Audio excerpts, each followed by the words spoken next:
Hello बच्चों, आपके channel chemistry गुरु में आपका स्वागत है। आज का हमारा वीडियो क्लास 11th रसायन विज्ञान की मूलभूत अवधारणाएं, जिसका पहला टॉपिक मोल संकल्पना। और इस टॉपिक की सबसे बड़ी खासियत क्या है कि बिना इसके केमिस्ट्री के भौतिक रसायन के न्यूमेरिकल आगे बढ़ने वाले नहीं है। इसलिए बहुत कायदे से वीडियो को देखिएगा, समझ में ना आया 2-3 बार देखिएगा। और इस पर जब आपका कमांड हो जाएगा तो आप उसको कमेंट बॉक्स में बता भी दीजिएगा। चलिए, मोल संकल्पना क्या है? इस संकल्पना को वैज्ञानिक अवोगाद्रो ने दिया था। और इन्होंने क्या बताया कि किसी भी पदार्थ के एक मोल में कणों की संख्या 6.022 इंटू 10 टू द पावर 23 होता है।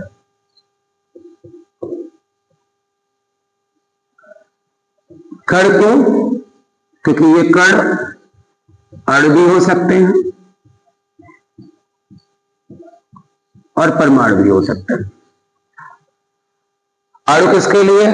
अगर वो यौगिक है तब तो वो अणु के रूप में प्राप्त होगा, और अगर वो तत्व है तब वहां पे आपको परमाणु के रूप में प्राप्त होगा। तो अभी मोल संकल्पना में क्या पढ़ा आपने कि किसी भी पदार्थ के एक मोल में 6.022 इंटू 10 पावर 23 पार्टिकल है।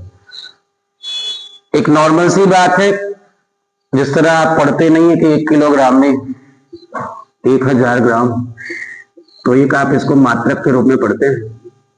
अब डेली रूटीन की बात है, इसलिए समझ में आ जाती है। ये रूटीन की बात नहीं है, इसलिए समझ में नहीं आती। लेकिन इसको भी इसी तरह ट्रीट करिए कि ये भी एक प्रकार का मात्रक है कि अगर मोल आ गया तो इतना हो गया, चाहे वो कुछ भी हो, कुछ भी हो, चाहे वो आप ही क्यों ना हो। अगर आपका एक मोल ले लिया मतलब कि आपकी संख्या इतनी हो गई। पंखों की संख्या अगर लेंगे, एक मोल ले लिया तो इतने पंखे उसमें आ जाएंगे।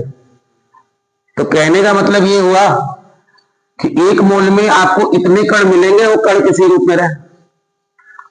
अब रही बात, इसको निकालेंगे कैसे? तो इसको निकालने के लिए मोलों की संख्या का सूत्र पढ़ लेंगे। मोलों की संख्या बराबर पदार्थ का दिया गया द्रव्यमान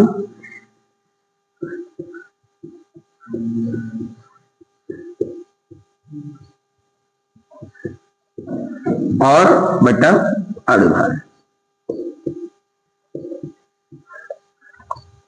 पदार्थ के दिए गए द्रव्यमान की चिंता तो नहीं करनी है। क्यों नहीं करनी है? क्योंकि ये आपको क्वेश्चन में मिलने वाला है। चिंता आप करिए अणुभार की, क्योंकि अणुभार ऐसे नहीं आता। अणुभार को लाने के लिए 2 चीजों पर काम करना पड़ेगा। पहला, यौगिक का सूत्र, और दूसरा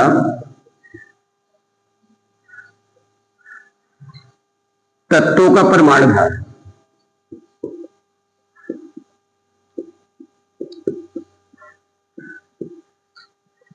यौगिक के सूत्र के लिए क्लास 10 का हमारा जो दूसरा वीडियो रासायनिक अपक्रिया का आएगा, आप उसमें हम यौगिक का सूत्र बनाना सिखाएंगे। आप वो वीडियो देख लेंगे तो आपको यौगिक का सूत्र बनाना आ जाएगा।